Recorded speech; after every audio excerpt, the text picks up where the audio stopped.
Hi students, brilliant classes के YouTube channel में आपका स्वागत है। यदि मेरे चैनल में नया है तो चैनल को सब्सक्राइब जरूर करें और नोटिफिकेशन के लिए बेल आइकन को भी दबाएं। धन्यवाद।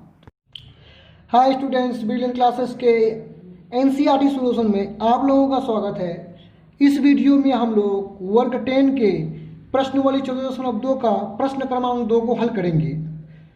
आइए प्रश्न को हल करने से पहले प्रश्न क्रमांक 2 को पढ़ के थोड़ा समझ लेते हैं कि इसमें हमको क्या करने के लिए कह रहा है। तो आइए प्रश्न को पढ़ना प्रारंभ कर दें। निम्नलिखित आंकड़े, निम्नलिखित मतलब नीचे लिखे जो आंकड़ा है, 225 बिजली उपकरणों के प्रेक्षित जीवन काल की सूचना देते हैं।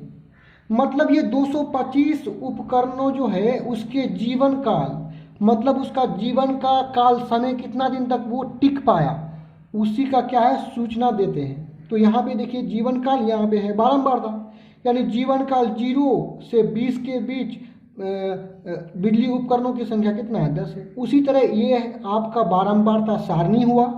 अब इसका क्या करने के लिए बोलता है, हम लोग प्रश्न के नीचे पढ़ते हैं। उपकरणों का बहुलक जीवन काल ज्ञात करें। आपको क्या निकालने बोलता है, जीवन काल तो निकालने के लिए बोलता है, लेकिन बहुलक जीवन काल अर्थात शॉर्ट में समझिए कि हमको इस आंकड़ा का क्या निकालना है, बहुलक निकालना है। तो चलिए आइए हम लोग बहुलक निकालते हैं। यानी जब भी हम बहुलक निकालेंगे तो ये बारंबारता सारणी जो है इसको आपको उतारने की आवश्यकता नहीं है। तो चलिए हम लोग बहुलक निकालते हैं, लेकिन बहुलक निकालने से पहले हमको देखना ये पड़ेगा कि बहुलक वर्ग क्या है। अब यहाँ पे वर्ग अंतराल देखते हैं, 0 से 20, 20 से 40, 40 से 60, 60 से 80, 80 से 100, 100 से 120। तो इसको बोलते हैं वर्ग। इन वर्गों में से एक बहुलक वर्ग है। उस बहुलक वर्ग को जब तक नहीं निकालेंगे तब तक हम बहुलक नहीं निकाल पाएंगे। तो बहुलक निकालने से पहले हमको बहुलक वर्ग निकालना पड़ेगा, और बहुलक वर्ग उस वर्ग को कहेंगे जिसका बारंबारता सबसे अधिक है। अब यहाँ पे बारंबारता है तो ये बारंबारता को देखिए 10, 35, 52, 61, 38, 29। इनमें से सबसे बड़ा बारंबारता क्या है, 61 है।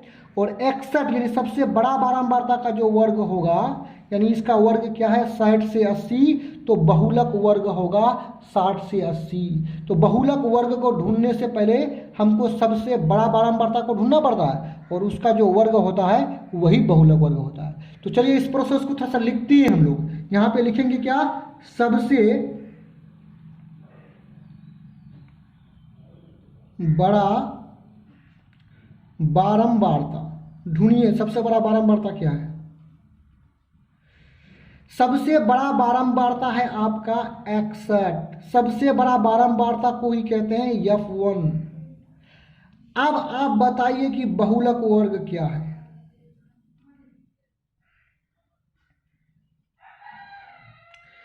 सबसे बड़ा बारंबारता का संगत वर्ग, यानी इसके सामने वाला वर्ग क्या है 60 से 80, यानी बहुलक वर्ग हो गया 60 से 80। आप अभी बहुलक वर्ग निकाले, बहुलक अभी ज्ञात नहीं किए, तो बहुलक ज्ञात करने का सूत्र है ये वाला सूत्र है। इस सूत्र को हम डिटेल से इसी इकाई का उदाहरण 5 और प्रश्नावली, इसी प्रश्नावली के 1 नंबर में हम बढ़िया से समझा दिए। लेकिन बहुलक निकालने के लिए इस सूत्र का प्रयोग करेंगे, लेकिन इस सूत्र को प्रयोग में लाने से पहले हमको F1, F0, F2 और H का मान निकालना पड़ेगा। तो चलिए पहले ये सब मान निकालते हैं और समझते हैं कि F1, F0, H क्या है। तो चलिए सबसे पहले हम लोग निकाल लेंगे, सूत्र में आने वाला सबसे पहला वाला चीज़ है यल है। यल किसको कहेंगे हम, यल का मतलब बहुलक वर्ग के निम्न सीमा, यानी ये जो बहुलक वर्ग है इसका निम्न सीमा। तो इसमें 2 सीमा है, एक है उच्च सीमा 80 और निम्न सीमा है 60। निम्न सीमा मतलब छोटका वाला मान। तो यल बराबर बहुलक वर्ग की निम्न सीमा, अर्थात बहुलक वर्ग की निम्न सीमा कितना 60 है, तो 60 यहाँ पे लिख देंगे। अब निकालेंगे हम लोग F1। F1 का अर्थ होता है बहुलक वर्ग की बारंबारता। अब यहाँ पे देखिए बहुलक वर्ग कितना है 60 से 80, बहुलक वर्ग है 60 से 80। तो 60 से 80 का जो बारंबारता होता है उसी को F1 बोलेंगे, अर्थात बहुलक वर्ग की बारंबारता को क्या बोलेंगे F1 बोलेंगे। तो बहुलक वर्ग से जो पहले बारंबारता होगा वो होगा F0। क्यों F0 होगा? क्योंकि 1 से पहले 0 आता है, और F1 के बाद जो बारंबारता होगा उसको बोलेंगे F2, क्योंकि 1 के बाद 2 आता है। बेसिकली इसे आप बहुलक वर्ग की बारंबारता को F1 मान लीजिएगा, और उससे पहले वाला F0 और उसके बाद वाला F2 हो जाएगा। तो F1 बहुलक वर्ग की बारंबारता कितना है? 61 है, यहाँ पे लिख लीजिए हम लोग। अब F0 निकालना पड़ेगा। F0 होता बहुलक वर्ग से ठीक पहले वर्ग की बारंबारता। तो बहुलक वर्ग ये है, तो बहुलक वर्ग से ठीक पहले ये वर्ग है, इसकी बारंबारता कितना? 52। F2 होता है बहुलक वर्ग के ठीक बाद वाले वर्ग की बारंबारता। तो बहुलक वर्ग ये है, इसके बाद वाला वर्ग ये है, इसकी बारंबारता कितना? 38। यानी आप F1 निकाल लीजिए। F1 निकालने के बाद उसके पहले वाले को F0 कर देंगे, उसके F2 कर देंगे बाद वाली वर्ग को। लेकिन जो सबसे बड़ा बारंबारता होगा वो होता है F1। अब निकाल लिए। अब हमको निकालना पड़ेगा अंत में यच मतलब वर्गमाप। वर्गमाप का सूत्र होता है उच्च वर्ग सीमा माइनस निम्न वर्ग सीमा। तो यहाँ पे देखिए, तो उच्च वर्ग सीमा क्या है? 38 है, माइनस निम्न वर्ग सीमा कितना? 60 है। यानी बड़ा वाला मान में छोटा वाला मान को घटा दीजिए, तो हमें प्राप्त होगा 20। तो इस प्रकार हमने सभी के मान को लिख लिया। अब आसानी से बहुलक का सूत्र लगा करके हम बहुलक का मान निकाल सकते। तो बहुलक का सूत्र होता है बहुलक बराबर L plus F1 minus F0 बट्टा 2F1 minus F0 minus F2 into H। यह आपका सूत्र हुआ। अब यहाँ से मान को उतार करके यहाँ पे लिख लीजिए।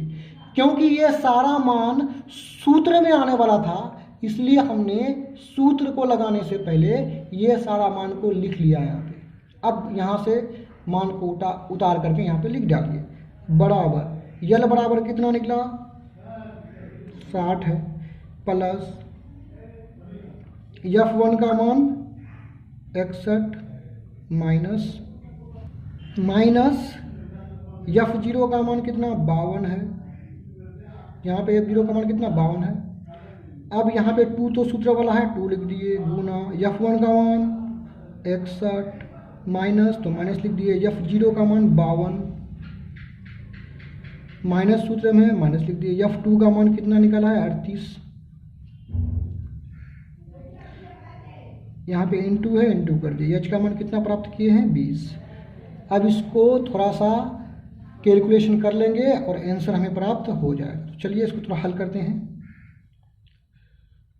60 प्लस, देखिए 61 से अगर 52 को घटाया जाए तो बचेगा 9। अब हम नीचे क्या करेंगे कि घटा भी है और गुना भी है। तो सबसे पहले हम गुना का काम करते हैं। तो गुना करने पर हो जाएगा 122, 61 गुना 2 122। अब हम लोग यहाँ पे क्या करेंगे, इसको उतार लेते हैं ऐसे, गुना 20। अब थोड़ा सा एक स्टेप आगे चलते हैं।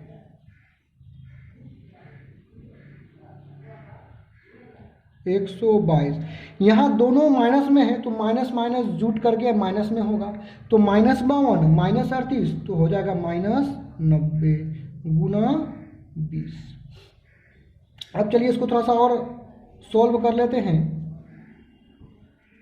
60 प्लस 9 बटे, तो 122 में से 90 चला गया तो बचेगा 32 गुना 20।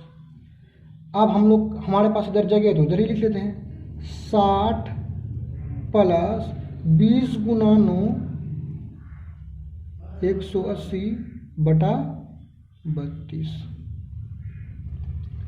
ये यदि कटता है तो आप काट भी सकते हैं, जैसे 90 दूना 180,